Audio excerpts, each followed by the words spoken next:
पूर्णिया के सांसद पप्पू यादव से जुड़ा हुआ एक अपडेट हमारे पास सामने आ रहा है। आपको बता दें कि पप्पू यादव एक बार फिर से चर्चा में है और चर्चा में वो इस बार इसलिए है क्योंकि उनके एक दोस्त ने उन्हें बुलेट प्रूफ कार जो है वो गिफ्ट की है। आपको बताते चलें कि लॉरेंस गैंग से अब तक पप्पू यादव को दर्जनों धमकियां मिल चुकी हैं और उसके बाद जो है लगातार उन्हें धमकी भरे मैसेज आते रहे हैं, कॉल आते रहे हैं और इन तमाम चीज़ों को अगर आप देखें तो पप्पू यादव लगातार सुरक्षा की गुहार भी लगाते रहे हैं, सरकार से सुरक्षा की मांग करते रहे हैं। जब उन्हें पहली बार धमकी मिली थी तो उन्होंने गृह मंत्रालय से भी जेड कैटेगरी की सुरक्षा मांगी थी। तो अब इस पूरे मामले में देखिए उनके एक दोस्त ने बुलेट प्रूफ कार गिफ्ट की है और ये कार पूर्णिया पहुंच भी गई है। पप्पू यादव ने इस कार को पाकर खुशी भी जताई है। उन्होंने कहा है कि अगर कोई रॉकेट लॉन्चर भी इस कार पर दागे तो कोई असर नहीं होगा। हमारे साथ इस पर अधिक बातचीत के लिए पटना से हमारे बिहार संपादक एसके राजीव जुड़े हुए हैं, उनका सीधा रुख करेंगे। एसके राजीव, पप्पू यादव फिर सुर्खियों में है। देखिए उनके एक दोस्त ने उन्हें बुलेट प्रूफ कार दी है और उन्होंने खुशी जताई है, कहा है कि अब रॉकेट लॉन्चर भी अगर कोई कार पर मारे तो उसका असर नहीं होगा। लेकिन एक बात समझने वाली है एसके राजीव, उन्होंने अपने बयान में यह भी कहा है कि सरकार भले ही सुरक्षा पर ध्यान ना दे लेकिन मेरे दोस्त ने मेरी सुरक्षा पर ध्यान दी है, देशवासी मेरी सुरक्षा पर ध्यान देते हैं। कैसे देख रहे हैं इस प्रकरण को? नहीं, देखिए दरअसल में नवीन, कल देर शाम पूर्णिया एक गाड़ी पहुंचती है और उस गाड़ी की जो कीमत है वो लगभग 7.5 करोड़ रुपए है और कहा यह जाता है कि ये गाड़ी पप्पू यादव को विधिवत विदेश से मंगा करके उनके हरियाणा के एक दोस्त ने गिफ्ट किया है। और उसके बाद जो पूर्णिया में जो अर्जुन भवन है जहाँ पप्पू यादव रहते हैं वहाँ उनके समर्थकों की और शहरवासियों की भी भीड़ जमा हो जाती है, क्योंकि भाई 7.5 करोड़ की गाड़ी निश्चित तौर पर पूर्णिया शहर के लिए एक बड़ी बात होगी। मुझे लगता है कि राजधानी पटना में भी 7.5 करोड़ की गाड़ी नहीं है जहाँ इस वक्त हम लोग रह रहे हैं। तो ये एक बड़ी खबर बन जाती है और बड़ी खबर इसलिए बन जाती है क्योंकि पप्पू यादव का एक बयान आता है उसके बाद उस गाड़ी पर जो आप विजुअल दिखा रहे होंगे जी, वो कहते हैं कि भाई ये गाड़ी उनको एक मित्र ने गिफ्ट किया है और ये एक ऐसी गाड़ी है जिसके टायर पर आप अगर गोली मारेंगे तो कुछ नहीं होगा, आप अगर रॉकेट लॉन्चर का इस्तेमाल करेंगे उसको उड़ाने के लिए तो भी कुछ नहीं होगा, बॉम्ब अगर उस पर आप फेंकते हैं तो भी कुछ नहीं होगा। तब अंदाज़ा लगाइए कि गाड़ी जो है वो कितनी महत्वपूर्ण है। और ये कहा जाता है कि उस गाड़ी पर 500 राउंड अगर गोली चलेगी, फायर की जाएगी तो भी उस गाड़ी के भीतर बैठे लोगों को कुछ नहीं होगा। तो अंदाज़ा आप लगाइए कि वो गाड़ी कितनी महत्वपूर्ण है और कितनी वीवीआईपी गाड़ी है। हालांकि देश के जो प्रधानमंत्री जिस गाड़ी पर चढ़ते हैं कमोबेश उस गाड़ी में भी इतनी ही सेफ्टी है, सुरक्षा का जो मानक है ये भी उतना ही है प्रधानमंत्री की गाड़ी में। और इस गाड़ी का नाम है land cruiser. Basically Pappu Yadav को पिछले कुछ दिनों से आपको ये पता होगा नवीन कि उनको लगातार लॉरेंस बिश्नोई गैंग की तरफ से धमकी दिया जा रहा है। पहले धमकी दी गई कि भाई आप माफ़ी मांग लो, आपको छोड़ दिया जाएगा।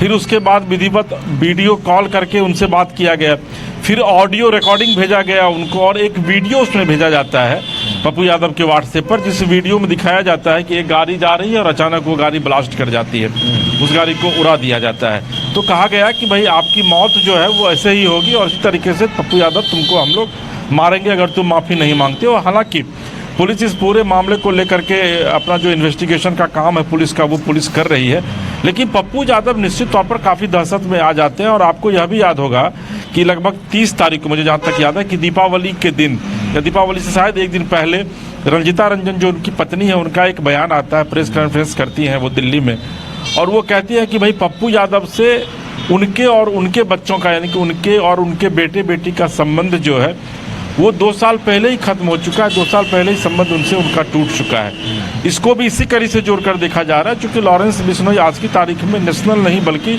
इंटरनेशनल माफिया है वो, और जेल में बैठे बैठे वो हत्या करवाता है। और अभी कुछ दिन पहले मुंबई में भी आपने देखा होगा किस तरीके से बाबा सिद्दीकी की हत्या करवाई गई थी। तो उसके बाद से पप्पू यादव का परिवार दहशत में, और पप्पू यादव ने विधिवत होम मिनिस्टर को, बिहार के डीजीपी को, स्थानीय एसपी को सबको एक पत्र भी लिखा कि भाई उनकी सुरक्षा व्यवस्था और ज़्यादा मुकम्मल की जाए और ज़्यादा सुरक्षा व्यवस्था जो है वो उनकी बढ़ाई जाए। लेकिन प्रशासन की तरफ से जो सुरक्षा व्यवस्था उनको मुहैया कराई गई थी वो कराई गई थी, लेकिन लॉरेंस बिश्नोई गैंग की तरफ से आज से 1 सप्ताह पहले भी उनको धमकी दी गई और उस धमकी में जो उस वीडियो को दिखाया गया जिसमें कि एक गाड़ी को बॉम्ब से उड़ा दिया जा रहा है, उसके बाद पप्पू यादव काफ़ी दहशत में आ गए और अंततः उनको एक मित्र ने, अब उस मित्र का वो नाम भी लिया है, शायद प्रकाश कुमार करके उनके मित्र का नाम है, जो उनको 7.5 करोड़ रुपए की गाड़ी जो है वो गिफ्ट करता है और वो गाड़ी विदेश से मंगा करके उनको कल गिफ्ट किया जाता है। जी नवीन। बिल्कुल, तो उनके दोस्त ने एक ऐसी गाड़ी गिफ्ट की है जिस पर वो सवार होकर अब चलने भी लगे हैं। लेकिन एक छोटी सी चीज और समझना चाहेंगे इसके राजीव। देखिए, उन्होंने कहा है कि सरकार भले ही हमारी सुरक्षा पर ध्यान ना दे तो कहीं ना कहीं पप्पू यादव सरकार पर निशाना भी साधते नजर आए हैं। उन्होंने कहा है कि सरकार तो ध्यान दे नहीं रही है। हम बीते कई दिनों से और जब से धमकियां उन्हें मिलना शुरू हुई हैं तब से ही वो लगातार बिहार सरकार से संपर्क करने की कोशिश कर रहे हैं, लेकिन सरकार की ओर से पहल नहीं हो रही है उनकी सुरक्षा को लेकर।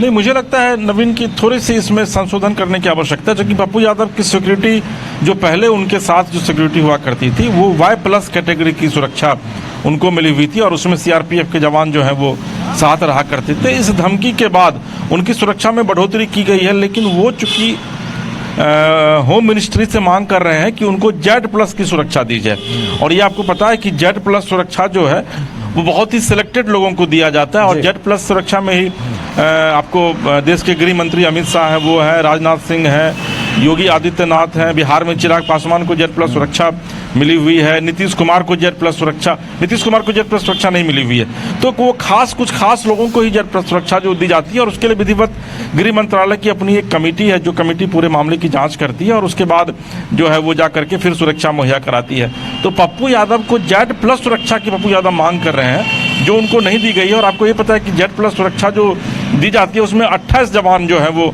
साथ में रहते हैं। वो पहले ब्लैक कैट कमांडो हुआ करता था, उसको NSG का, उसको अब हटा करके CRPF को लगाया गया है। उसमें राहुल गांधी के साथ भी Z+। तो अगर आप प्रधानमंत्री के सिर्फ आप बात छोड़ दें तो प्रधानमंत्री को तो SPG की सुरक्षा रहती है और उसके बाद जो भी अति विशिष्ट व्यक्ति है उनको Z+ की सुरक्षा दी जाती है। तो पप्पू यादव को Z+ की सुरक्षा मिलेगी या नहीं मिलेगी ये होम मिनिस्ट्री तय करेगा। उसके लिए बिहार DGP यहाँ से रिकमेंड करके भेजेंगे, तो वो एक लंबा प्रोसेस है। तो पप्पू यादव ये कह रहे हैं कि भाई जिस सुरक्षा की मांग उन्होंने की है सरकार से वो सुरक्षा उनको नहीं दी जा रही। हालांकि पप्पू यादव के साथ अगर आप कभी देखते होंगे उनका वीडियो तो उनके साथ सुरक्षाकर्मी बड़ी संख्या में रहते हैं। इन सब के बावजूद पप्पू यादव ने कल यह जरूर कहा है कि ये गाड़ी जो है बुलेट प्रूफ गाड़ी है, पूरी तरीके से फुल प्रूफ गाड़ी है, लेकिन इस गाड़ी में जब वो बैठेंगे तो सुरक्षित रहेंगे, इसके बाहर जब वो निकलेंगे तो वो कितने सुरक्षित रहेंगे ये सरकार के ऊपर तय करता है, क्योंकि सरकार जो है वो उनको सुरक्षा मुहैया नहीं करवा पा रही है। चलिए, तो देखना होगा कि पप्पू यादव को कितनी, अब कह सकते हैं इस गाड़ी में चलने के बाद वो खुद को कितना सुरक्षित महसूस करेंगे और जो उन्हें धमकियां मिल रही हैं इसको लेकर अब देखना है कि आगे क्या कुछ स्थिति देखने को मिलती है।